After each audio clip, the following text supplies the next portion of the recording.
मेरे साथ बोलिए, भारत माता की। क्यों भाई, क्या हो गया है आप लोगों की आवाज को? इतना बड़ा बस्तर पंडुम का समारोह है जिसको महामहिम राष्ट्रपति ने शुरू किया। ऐसी आवाज नहीं चलेगी। आपकी आवाज तेलंगाना तक छिपे हुए नक्सलियों के पास पहुंचनी चाहिए। मेरे साथ दोनों हाथ उठाइए जरा, सभी लोग, दाएं बाएं बीच में। नक्सल उन्मूलन के संकल्प की मुट्ठी भींचिए और प्रचंड आवाज से बोलिए, दंतेश्वरी माई की, छत्तीसगढ़ महातारी की। आज ये द्वितीय बस्तर पंडुम के समारोह के अवसर पर मंच पर उपस्थित छत्तीसगढ़ शासन के लोकप्रिय और सफल मुख्यमंत्री श्रीमान विष्णुदेव साय जी, छत्तीसगढ़ के उप मुख्यमंत्री और गृह मंत्री श्रीमान विजय शर्मा जी, आज जिनके निमंत्रण पर मैं आया हूं, संस्कृति और धर्मस्व विभाग के मंत्री श्री राजेश अग्रवाल जी, भाजपा के प्रदेश अध्यक्ष और यहीं के राजा साहब विधायक श्रीमान किरण देव सिंह जी, हमारे युवा नेता, सरकार में मंत्री केदार कश्यप जी, हमारे सांसद महेश कश्यप जी, श्री भोजराज नाग, हमारे सांसद महोदय, बहन लता उसेंडी जी, हमारी राष्ट्रीय पदाधिकारी और विधायक, मंच पर उपस्थित सभी विधायकगण, भाजपा के पदाधिकारीगण, पद्म पुरस्कार से सम्मानित बस्तर के अलग अलग विधाओं को देश भर में पहुंचाने वाले सभी कलाकारगण और आज इतनी बड़ी संख्या में आए हुए मेरे सभी बस्तर के भाइयों बहनों को जोहार। भाइयों बहनों, 7 जिले, 1885 ग्राम पंचायत और 32 जनपद मुख्यालय से प्रतियोगिता करते करते करते 12 विधाओं में, मैं तो अभिनंदन देना चाहता हूं मुख्यमंत्री जी को। गत बस्तर पंडुम में 7 विधाओं की स्पर्धा थी, इस बार 5 विधाएं नई जोड़कर 12 विधाओं में हमारे आदिवासी कल्चर को, बस्तर के कल्चर को बढ़ाने का काम किया गया है। मैं हृदयपूर्वक छत्तीसगढ़ सरकार को बहुत बहुत साधुवाद और अनंत अनंत शुभकामनाएं देना चाहता हूं। कई आदिवासी राज्यों को भी, जनजातीय कलाकारों को भी छत्तीसगढ़ ने मंच दिया है और संभागीय स्तर का कार्यक्रम, जनपद स्तर का कार्यक्रम, जिला स्तर का कार्यक्रम करते करते नृत्य, गीत, नाट्य, प्रदर्शन, वेशभूषा, आभूषण, शिल्प, चित्रकला, पेय पदार्थ, व्यंजन, आंचलिक साहित्य और वन औषधि, ये सभी में स्पर्धा कर कर हमारी बस्तर की संस्कृति को नए प्राण देने का काम छत्तीसगढ़ सरकार ने किया। और मैं आज सुबह विजय भाई से पूछ रहा था कितने लोगों ने हिस्सा लिया, तो उन्होंने टप से कह दिया कि साहब 55,000 बस्तर के नागरिकों ने इसमें हिस्सा लिया है। ये बहुत बड़ी बात है। जो बस्तर कुछ साल पहले नक्सलियों के डर से सहमा हुआ था, मोर्टार के गोले, बंदूकों की गोलियां और आईईडी के धमाके हमारे आदिवासी भाइयों बहनों में भय का संचार करती थी, वही बस्तर में 55,000 लोगों ने खान पान, गान, नृत्य, नाटक, वेशभूषा, परंपराएं और वन औषधि जैसी 12 विधाओं में बस्तर के संस्कृति को पुनर्जीवित करने का काम किया है। मेरा आप सबसे अनुरोध है कि एक 55,000 प्रतिभागियों के लिए एक बार हाथ उठाकर जोर से ताली बजाइए भाइयों बहनों। यही तो हम करना चाहते हैं। बस्तर की संस्कृति, बस्तर का कल्चर, उसको सालों तक, दशकों तक, सैकों तक हम जिंदा रखना चाहते हैं। क्योंकि बस्तर वालों, मैं मन से कह रहा हूं कि यहां की संस्कृति और कला मैंने देखी है, विश्व के कोई भी जनजाति क्षेत्र में उपलब्ध नहीं है। बस्तर की कला, संस्कृति, गान, नाट्य, ये सिर्फ बस्तर का आभूषण नहीं है, ये पूरे भारत की संस्कृति का आभूषण है। ये पूरा देश मानता है और बस्तर पंडुम ने इसको आगे बढ़ाया है।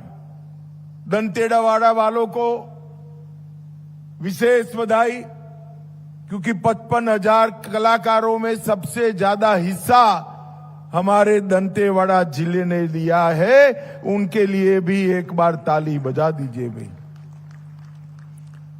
बस्तर में अबूझ माड़िया, दंडामी, माड़िया, मुरिया, गोंड, हलबा, भद्रा, दोरला, धुवई, परजा, गदबा ऐसी प्रमुख आदिवासी जनजातियां हैं और ये सभी का अपना अपना एक संस्कृति है, कल्चर है। ये सब मिलकर बस्तर का कल्चर बनता है और हल्बी, गोंडी, बत्री, दुर्बी, परजी, दोरली, ये सभी भाषाओं में इस संस्कृति को आपने प्रभु श्री राम के समय से संजो कर रखा है। ये पूरे देश की धाती है, पूरे देश की धाती है। और यहां के प्रमुख नृत्य सूर्या, कक्सार, रेला, घोटुल, ये सभी नृत्य आने वाले दिनों में राष्ट्रीय फलक पर भी आगे बढ़ते हैं।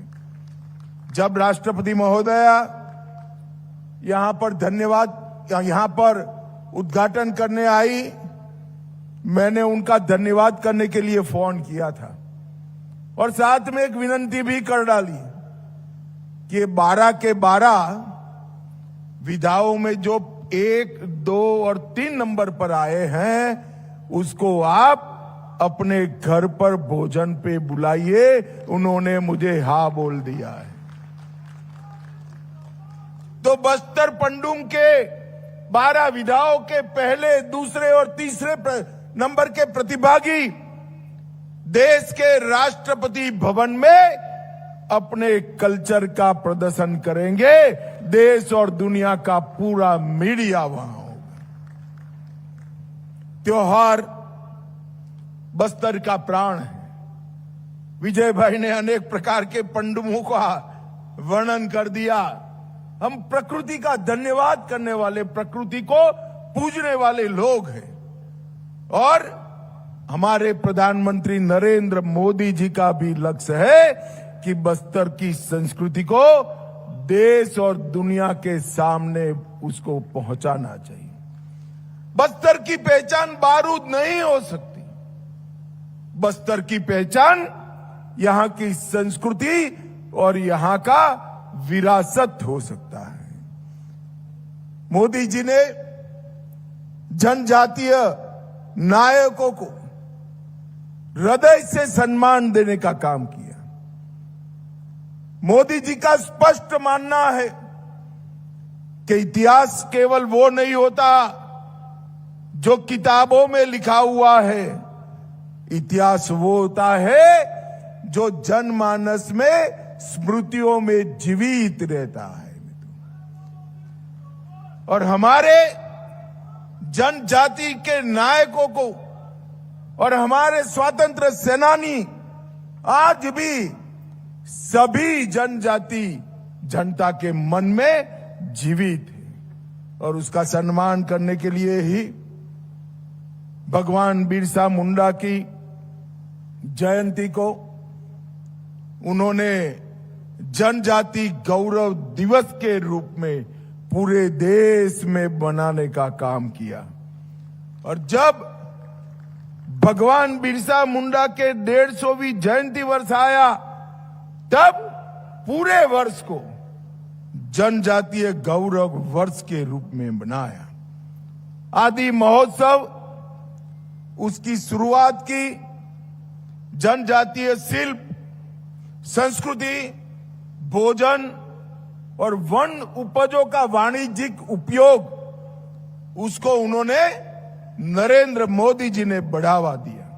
बांस, लाख, वन उत्पाद, पारंपरिक शिल्प, उनके ब्रांडिंग और मार्केटिंग की व्यवस्था की। और मित्रों, सबसे बड़ी बात है कि उन्होंने नारायणपुर के पंडीराम मंडावी, हमारे हेमचंद मांझी, कांकेर के अजय कुमार मंडावी, दंतेवाड़ा के बुधरी ताती, इस सभी को कला, स्वास्थ्य, शिक्षा के क्षेत्र में पद्म पुरस्कार देकर समग्र देश में सम्मानित करने का काम किया है।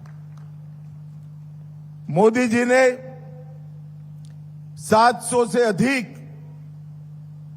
जनजाति जातियों को सम्मानित करने का एक बृहद कार्यक्रम बनाया है।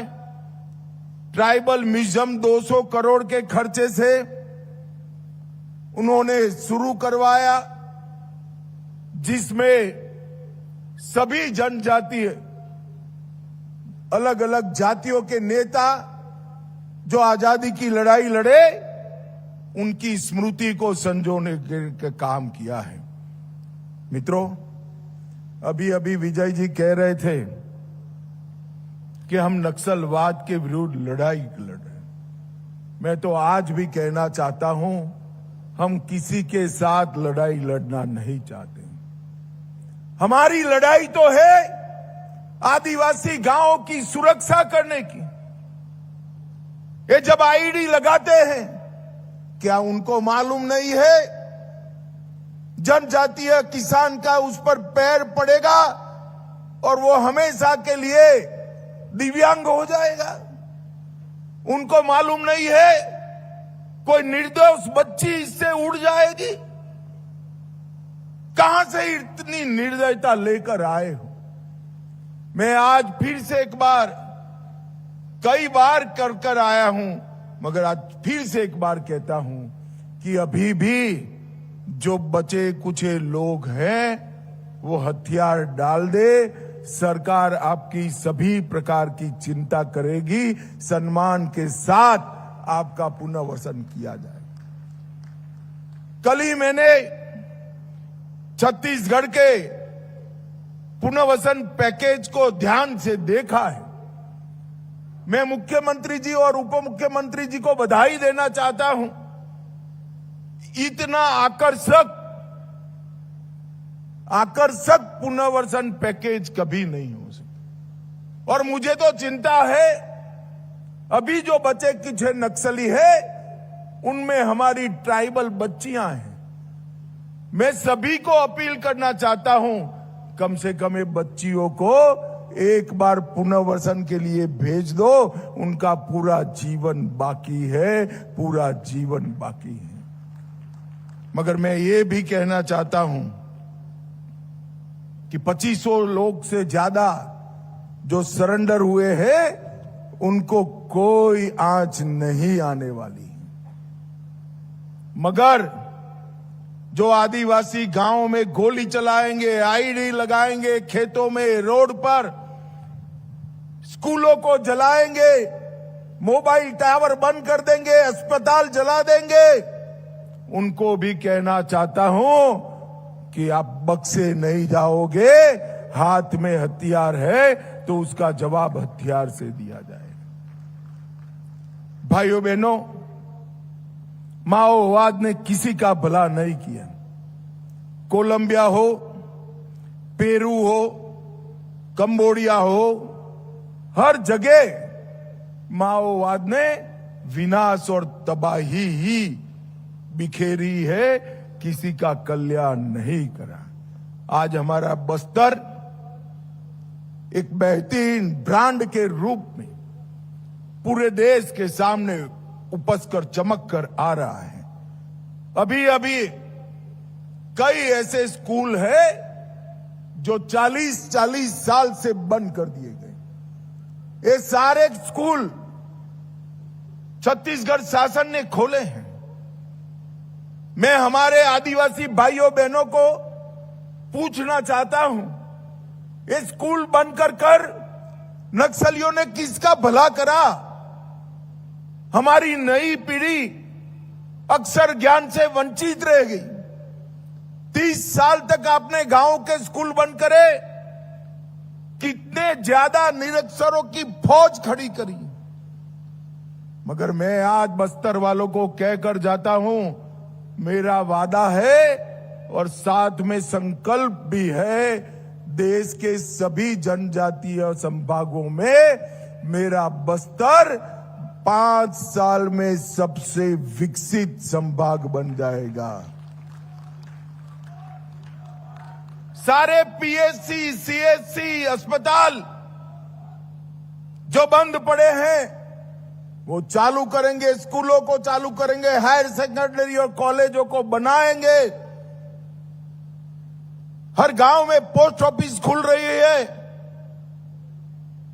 मोबाइल टावर लग रहे, रोड बन रहे हैं और गांव को जोड़ने वाले रोड भी बहुत अच्छी तरीके से बने हैं। और अब बोर्ड की परीक्षाएं भी शुरू हो गई है और कई गांव ऐसे हैं जहां 4 दशक के बाद हमारा राष्ट्रध्वज तिरंगा फहराने का काम हुआ है।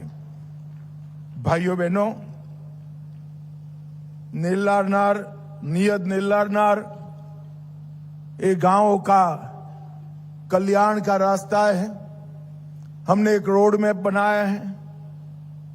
बस्तर के कई गांवों में बिजली नहीं थी। हम 27 दिसंबर के पहले सभी गांवों में बिजली पहुंचाएंगे, हर गांव में कनेक्टिविटी पहुंचाएंगे, हर 5 किलोमीटर में पोस्ट ऑफिस या तो बैंक का ब्रांच खोलेंगे, हर आदिवासी का धान 3100 रुपया के रेट से खरीद लिया जाएगा। हर ट्राइबल नागरिक को, आदिवासी को 5 किलो धान मुफ्त प्रति व्यक्ति प्रति माह दिया जाएगा। गैस का सिलेंडर दिया जाएगा, घर में नल दिया जाएगा, नल से जल आएगा और आपके चुने हुए प्रतिनिधि ही आपकी पंचायत, तहसील पंचायत और जिला पंचायत करेंगे। नक्सलवाद समाप्त होते ही adventure tourism, home stay, canopy walk और ग्लास ब्रिज जैसी कई नई टूरिज्म की विधाएं यहां पर डेवलप होने लगी और देखते देखते हम बस्तर को बहुत आगे बढ़ाएंगे। आज मैं आपको बताने जा रहा हूं भाई। 118 एकड़ में बक्सर में नया औद्योगिक क्षेत्र बस रहा है, जो मेरे आदिवासी युवा भाइयों बहनों को रोजगारी का काम देगा। और बक्सर में एक भी सिंचाई योजना नहीं है, बारिश पर निर्भर रहना पड़ता है। जिला दंतेवाला, बिजमा, सुकमा, ये 3 गांवों के 2,75,000 हेक्टेयर की भूमि को सिंचित करने के लिए हम इंद्रावती पर एक नई इरिगेशन योजना भी लाएंगे, जो 120 मेगावाट बिजली भी देगी। 36 करोड़ रुपए का इसका बजट है। आने वाले कुछ ही समय में हम इसको पूरा करेंगे। 3500 करोड़ से रावघाट जगदलपुर रेल परियोजना का काम शुरू हो गया है। डल्ली, राजहरा, तारोकी, रावघाट रेल परियोजना तेजी से आगे बढ़ रही है, जो यहां पर कई प्रकार के विकास के काम लाएगी।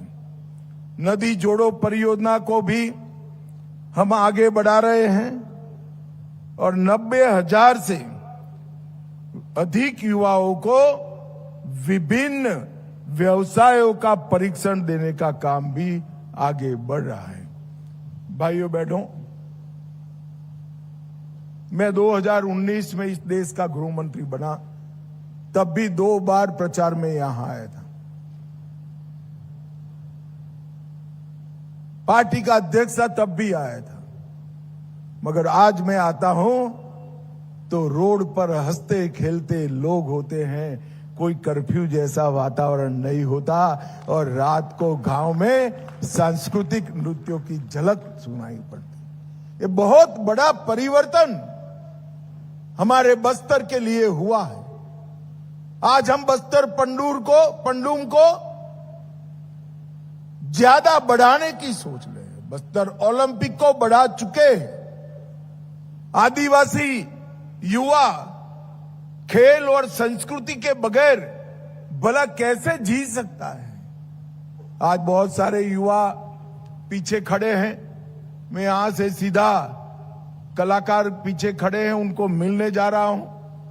और आप लोगों के सारे जो स्टॉल लगे हैं, आपका ही व्यंजन खाकर मैं वापिस भी जाने वाला हूं।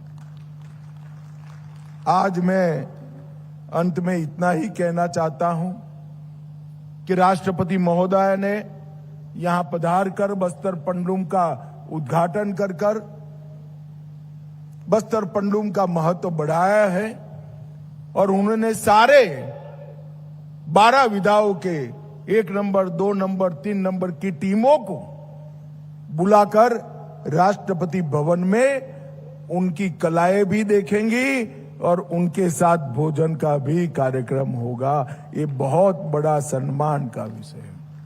भाइयों बहनों, अंत में जिन जवानों ने छत्तीसगढ़ पुलिस के हो,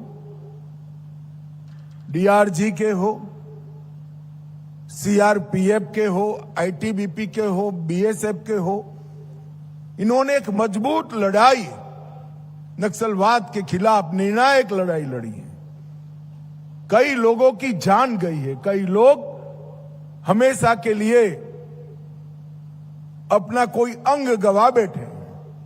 मैं वो सभी जवानों को बस्तर के आदिवासियों की ओर से बहुत बहुत धन्यवाद और जो दिवंगत हुए उनके परिवारजनों को भी हमारा बहुत बहुत धन्यवाद प्रेषित करता हूं और विश्वास व्यक्त करता हूं कि तय समय मर्यादा में ही बस्तर नक्सल मुक्त हो जाएगा। इसमें किसी ने संशय रखने की जरूरत नहीं है।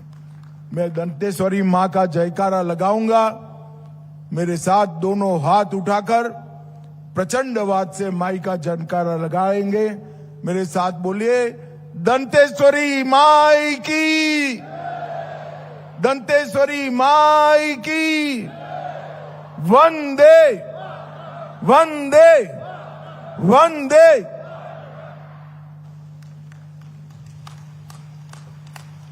बहुत बहुत धन्यवाद माननीय मुख्य अतिथि महोदय।